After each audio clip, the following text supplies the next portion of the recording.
Ever hear that joke? Whoever doesn't believe in life after death should be here at quitting time. Anybody in the corporate world, you've seen it, right? Might be a little guilty of it yourself. The workday just drags on, and you keep checking the clock, and you can't concentrate. You slump lower in your chair, take smaller steps between workstations. Or you notice that coworker who said they'd only be gone 5 minutes, and 30 minutes later they're still not back yet? It's amazing how rejuvenated people can be on their own time. Jesus is spending time, we don't know exactly where. The text tells us he's not in Judea, where Lazarus lived. And we can extrapolate by the elapsed time that he was at least a day's journey away. It's theorized that Jesus was in the neighborhood of where he was baptized by John, in the wilderness area of the River Jordan.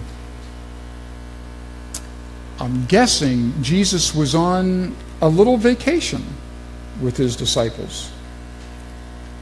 I mean, if you've been hard at work for 3 years, virtually nonstop, don't you think you deserve a little time off? Have you ever been on vacation and received bad news? Or maybe anticipated an eagerly awaited vacation, and then instead of carefree days away from it all, you spend a week in mourning. It's strange, isn't it? When I was a kid, we were vacationing in Canada on our way to Toronto. We stopped over in Niagara Falls. And my dad got the call that my great-grandfather, who I adored, had died. So back home we came. 10 years later, moments after my senior drill instructor had barked out, "Platoon 2070 dismissed," my dad met me on the edge of the parade deck to tell me that my grandfather, his father, was killed in a car accident on his way to Paris Island to see me graduate. So instead of us all vacationing on Hilton Head, a much better island, I hear, we spent the week doing what needs done when there's final arrangements to be made. All of us have experiences where we want one thing, but something else much less desirable happens. And that's the plight of Mary and Martha. If only Jesus had gotten there sooner, Lazarus wouldn't have died. They are positive Jesus would have cured him. Instead, Jesus shows up after vacation and weeps with all of Lazarus' other friends. Dead 4 days. In the Jewish culture of the first century, 4 days was the point of no return. Even though a Jewish funeral has to take place on the same day as the pronouncement of death,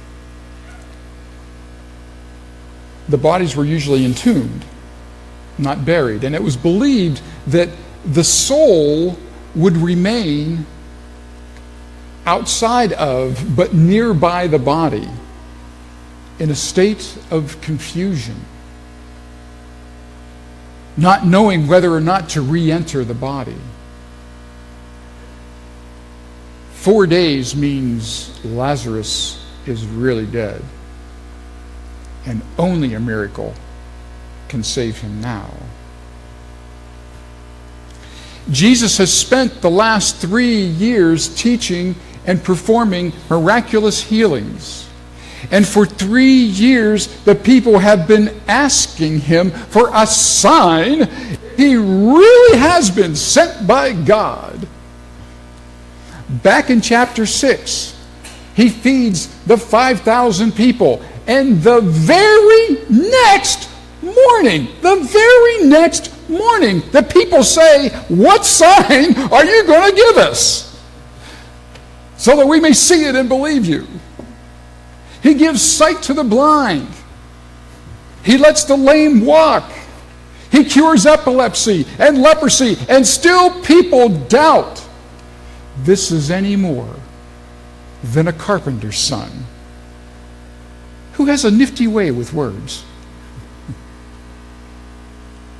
Maybe this time, the people will believe he really has been sent by God. And that is exactly what Jesus prays for. And after the prayer are some of the words that need to stick with us. After Lazarus is brought out of the tomb, the New Revised Standard Version translation says, Jesus said, "Unbind him and let him go." What are the things that keep us wrapped too tight? Those things that we just won't let go. What keeps us tied down? What keeps us locked into a past that keeps us from moving forward? All of us can probably count some sort of losses in our lives. The death of a loved one is pretty obvious. A romantic relationship that didn't work out. Losing a job. Losing our health. The world keeps people bound up by assigning labels as if they are shameful. Gay, queer, divorced, drunk, addict, transgendered, refugee, lazy if you're unemployed, too young, too old. Too many people suffer the stench of the tomb because the world drowns out Jesus' call to every Lazarus to come out, be set free. In my previous career, I photographed hundreds of weddings. Now, to be honest, some couples, I could have saved them the money, but they weren't asking my opinion. But I'll always remember one couple.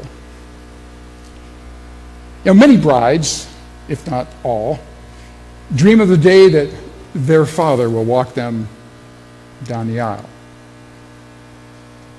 Doesn't always happen though, right?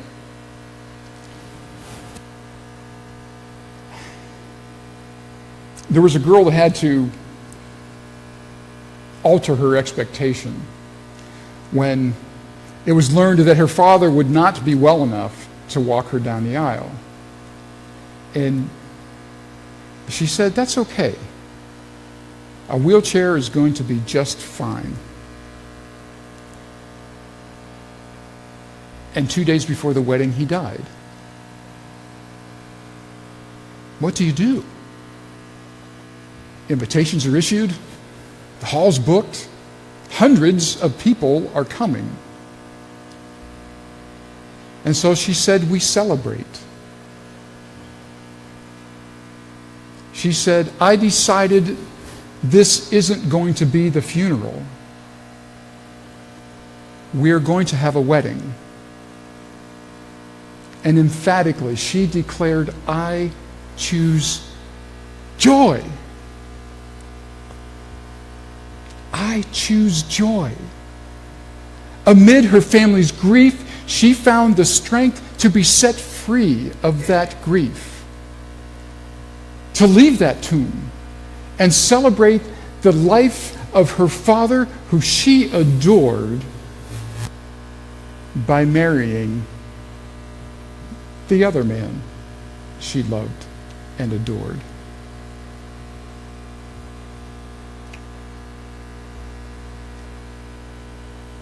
Are you still waiting for a sign?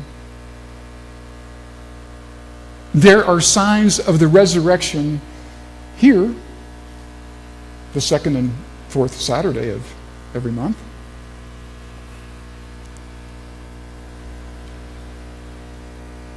There are signs of the resurrection every time we see kids run up and down this aisle.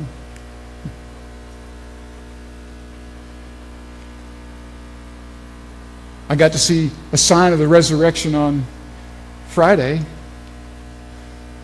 at the air base,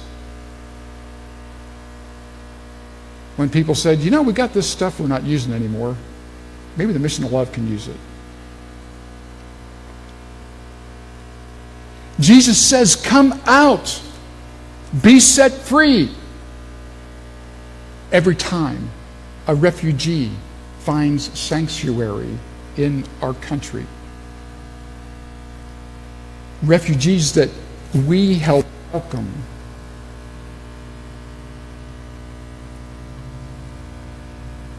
some things need to pass away for there to be new life and opportunities. The tomb is a dark and smelly place. Jesus calls out to all of us, come out, be set free. Amen.